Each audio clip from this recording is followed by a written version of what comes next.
nagsasalita talaga. Talagang limitado lang talaga magsalita to noon pa. Haba na rin ang kuko niya sa paa. Dating seaman, tama? Dating seaman. Oo, Ang dating seaman. Pero ang balita nito kasi, Mayor, dating seaman, tapos binatilyo siya. Parang ang nangyari kasi, ang kwento doon sa barangay nila, parang dahil sa nagkaroon ng girlfriend. Tapos di natin alam, baka galing sa breakup, tapos di na siya nakasampan, di na siya nakasakay. Kasi ang kwento nila doon sa barangay nila, nung pumunta tayo doon, nung kinuha na, ang balita doon sa barangay niya, yung mga pamilya nila, may kaya din naman. Kaso di po natin alam, bakit ganito. Dala na naman siyang uling, ano?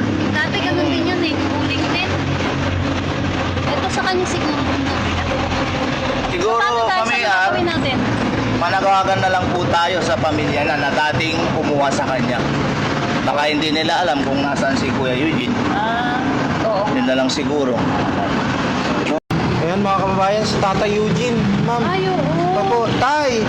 Hi, Tay! Kamusta na po? Tay! Kamusta ka na po, Tay? Oo. Siya yung dati, di ba? Ito yung dating binisa ni Daddy Frankie, dinala sa bahay. Tapos, kinuwakan kasi ito ng pamilya eh. Oo. Siya yung... Kaya hindi na natin Ang nagtataka ko kasi dito, Mayor, bakit Ganyan na wala naman. Ganito na naman. Ay, Ha? marumi na naman siya, no? Bumalik na naman siya sa dati. Oo. Tay! Kamusta ka na? Kasi nadaanan natin to sa part ng Cordaneta. Ngayon, nandito naman siya sa Villasis. Oo. Kawawa naman si Tata Eugene eh. Sayang kasi wala si Daddy Frankie kung nandito Oo, sana. Tay.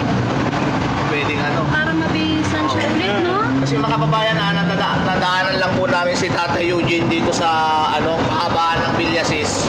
Hindi po namin kasama kasi si Daddy Frankie, may pinuntahan sila ni Kuya Jesse. Ito naman ang tumambad po sa atin. Nakita po natin si Tata Eugene dito sa bumalik lansangan po kasi ito, kinuha na ni Daddy Frankie at ng buong team. Dinala po sa bahay.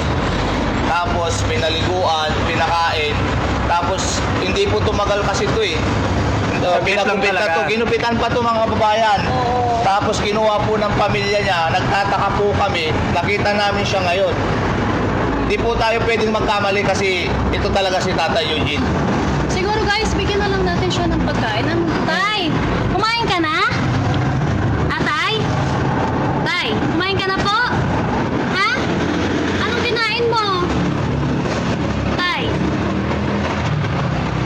Ano yung kinukuha niya? Sigarilyo. Ay, Tay, tanggalin mo yan. Huwag ka manigarilyo, ha? Grabe, ang dumi niya na naman. Ito kasi Mayor, hindi talaga siya nakakausap. Limitado talaga siya magsalita. Ang nagtataka kasi tayo rito, bakit bumalik na naman siya sa lansangan? Tay, Ay, bakit? ma'am, mamanigarilyo. Ay, Sa kanya. huwag kayong bawal. Huwag kayong manigarilyo. Huwag kang manigarilyo, ha? Tapon, huwag tay. Manigarilyo po. Oo. Bigyan ka namin tayo ng pagkain, ha? Para kumain ka. Ito, ito tayo tinapay, oh. Kain ka. Na. Yan. Ito tubig tayo. Oh. Ito po, paano po natin dadalhin kasi bawal na po tayong magdala katulad ni Tata Eugene. So, hindi po kami makapag-desisyon lalo na nga po wala si Daddy Frankie. May pinuntahan sila ni Kuya Jesse. Ang kasama lang natin si Ma'am Ear, Aling Rochelle. So, siguro sasabihin na lang namin na nadatnan namin si Tata Eugene ulit dito sa lansangan po. Nakakaawa naman po kasi kinuha na to nabisan na, nagupitan, napaliguan, napakain. Hindi po nagtagal kasi talaga si Tata Eugene sa bahay ni Daddy Frankie, kinuha po kaagad. Nakakaawa naman, ganito na naman ulit po yung madadatnan po natin. Kaya nga, eh. Kawawa naman si tatay, no? Eh, bakit may kumuha sa kanya? Kapatid ba niya? Oo, kapatid niya eh. Kapatid niya. Saka barangay. Oo. Kasi may dala silang sasakyan nun eh. Actually si Tata Eugene, taga Uleya ito Malasigi. Kaso bakit nakarating na naman siya ng Villasis? Kasi ito po, kinaroon ni Tata Eugene, Villasis na po ito Nakakaawa po talaga. Eh, hindi rin po kami makapag-desisyon na dadalhin kasi alam niyo naman po mga kababayan, di ba? Na bawal na po tayo magdala. Oo. Ayun mga kababayan, binigyan po natin siya ng pagkain kasi Huwag na po to, gutom na tatay. gutom mo. Oh, inom ikaw tay ha. Inom ka ng tubig. Oh, inom pa. Dahil, inom pa. Kawawa naman no, marumi na naman siya no. Oo, hanggang dun, sa paa niya. Putik-putik na naman. Rasa ka mo. Oh, kasi si tatay talaga hindi bihira magsalita eh, no? Hindi siya talaga magsasalita. Kawawa naman. Balik na naman din haba ulit ng buhok niya. Ano yung mga kababayan, oo. Tatay Eugene, hindi pwede tayong magkamali dito. Siya yun. Kasi napagupitan na po siya dati. Bumalik na naman, long hair na naman. Tapos, ang dumi niya na naman. Ang Eh, hirap. biglang ano lang tingin kasi, biglang nakita lang natin paano natin paliliguan to. Na tayong dala. Ano, Eh tay, kain ka lang ha. meron gagawin natin dito eh. Parating na lang ka natin kay Daddy Frankie.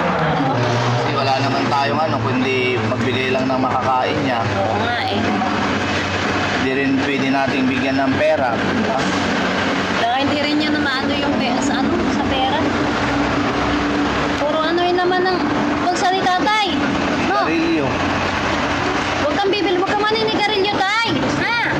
Tay Eugene, naririnig mo ba kami? Oh, so yun po mga kababayan, no? Si Tata Eugene, yung dating natulungan na napaliguan natin dati. Nandirito po siya ngayon sa ano? RPS. RPS Review Center. Bilyasis to, Bilyasis. Villasis, Pangasinan. So mga kababayan, yung mga kapatid ko nananawagan po kami sa kapatid ni Tata Eugene.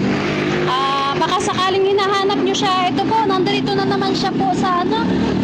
Ito, sa Villasis. Kawawa naman si tatay, oh. Mukhang matagal na naman na siyang nandito sa kalsada. Last year ba yun? Yun nangyari? Last year lang ba yun? Last year yun, oh. Last year, Oh, ano? last year lang, di ba? Actually siya, nakita natin siya sa may Ordaneta. Pero ngayon, nandito siya sa Bilyasis. Kung ano sana kami, yung dala natin pick up, pwede nating isakay doon, papunta sa kanila. Kaso, nakakotse lang tayo, hindi pwede naman isakay natin. Kung may pick up sana tayo So yun na dala, lang mga pwede. kababayan, nananawagan na lang kami dun sa pamilya ni Tatay Eugene. Ito po, nakita po namin dito si Tatay na nadaanan namin siya ulit. Eh wala po kasi si Daddy Frankie, so hindi po namin madesisyonan. Ang tanging magagawa na lang namin is binigyan namin siya ng pagkain. At yun po, kung sakali man po na baka hinahanap niyo po siya, yung lahat ng kapamilya ni Tata Eugene is andito po siya sa Villasis, ito sa RPS Review Center.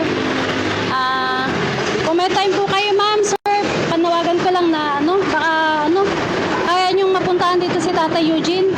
Kasi hindi po namin madala ngayon dahil nga po, yun nga, nakakotse lang po kami ngayon. Nadaanan lang namin siya. Oh, tsaka hindi talaga natin matiis yung Oo nga eh. mga dating beneficiary na po at pababayaan natin ganito. Kung pwede lang po sana talaga at kung may kakayahan pa kaming mag-uwi talaga is nagawa na po namin. Ang kaso lang is hindi talaga namin na pwedeng desisyonan to. Kahit gustuin po namin, wala talaga tayong magagawa. So yun na lang po mga kababayan, no? Paki-share na lang po ang video ito para sakaling makita na naman po siya ng pamilya niya at makarating po sa kanya kung ano po kalagayan ngayon ni Tata Eugene. Maraming salamat po sa pamamagitan po ng pag-share niyo po ng video na ito. At yun po, natutulungan na naman natin si Tata Eugene. Okay na tayo, busog na? Okay na? Tabi mo lang yan, Tay. Okay na, Pagkain mo, tumakas. Tabi mo lang dito, ha? O, sige. So, yun, okay na. Ito. Bye-bye, Tay. Tay, bye-bye po. Bye-bye. Antayin mo na lang yung pamilya mo, Tay, ha? May ngiti si tatay. Parang ang sakit sa dibdib pagka ganito na